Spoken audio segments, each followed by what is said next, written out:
All right, today we're going to do something a little different. We're not just talking about managing money. No, you and me, we're going to be architects. We're going to design and build a solid financial future, literally from the ground up. You know that feeling, right? You look at your bank statement, it's the end of the month, and you're just staring at it, thinking, seriously? Where did it all go?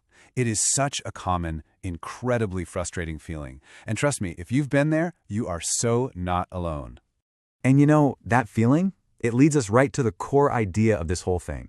The thing is, it's not really about how big your paycheck is. It's about what you do with it. That's the main support beam for every single thing we're going to build together today. So every great building, I don't care if it's a skyscraper or your own personal wealth, it has to start with a solid foundation. So first up, let's take a look at the ground we're actually building on. Okay, so the fancy term for all this is personal finance, but don't let that phrase scare you off. Just think of it as your toolbox. It's the collection of tools you're going to use to build your financial house. You know, how you handle everything from what you earn and spend to what you save and invest. But look, before we can start building up, we've got to patch any leaks in our foundation. And there are 4 really common culprits that can cause those leaks. You've got that spur-of-the-moment impulse buy, spending money because you're stressed out or sad, trying to keep up with what everyone else is doing online, or just, not having a plan at all. Just recognizing these is the very first step to getting a handle on things. All right, so foundation is checked. What's next? We need a plan. I mean, an architect would never, ever start building without a blueprint, right? So why should we? This brings us to the most important part, creating your budget. And that's exactly what a budget is. It's your financial blueprint. It's just a simple plan that shows you what money's coming in and what money's going out. Its whole job is to give you a clear, totally honest picture so you can tell every single one of your dollars where to go. So how do you even start to draw up this blueprint? Well, a really popular and super effective way to do it is the 50-30-20 rule. The idea is pretty simple. 50% of your income goes to your needs, rent, food, bills. 30% goes to your wants, all the fun stuff. And then, and this is the really crucial part, that last 20% is totally non-negotiable. That goes straight to savings, investments, or knocking out debt. And please remember this, because it's maybe the most important part. A budget is not about restriction. It's not a cage. It's about control. It's the steering wheel. It's how you go from, where did my money go? To, hey money, here's where you're going.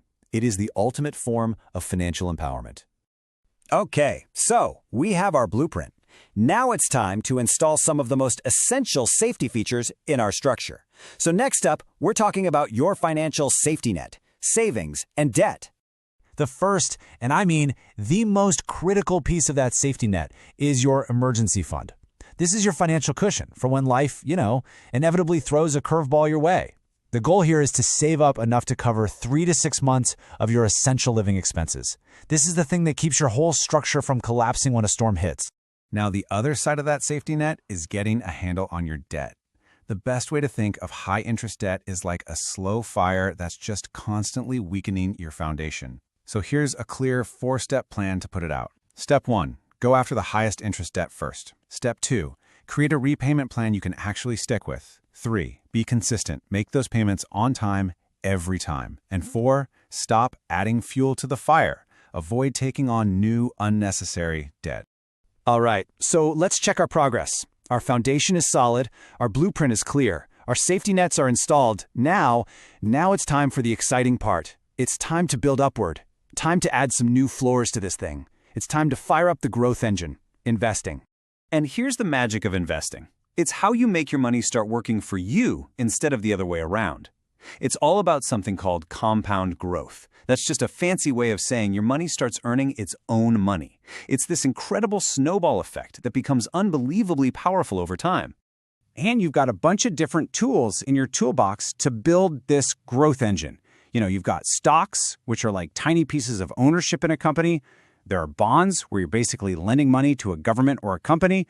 You've got mutual funds, which are like pre-made baskets full of different stocks and bonds. And of course, there's always real estate. But, and this is so important, we have to get our expectations right.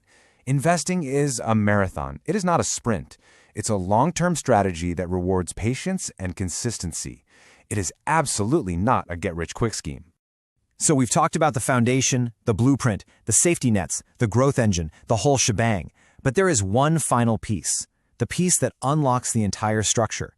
Let's talk about the master key, your mindset. It really all comes down to this simple but powerful shift in your thinking. Are your decisions driven by the hunt for short-term pleasure? That emotional impulse spending. Or are they driven by your long-term goals for security and wealth? True financial architecture is all about making that mental shift from one side to the other. Look, a great mindset is fantastic, but it's nothing without action.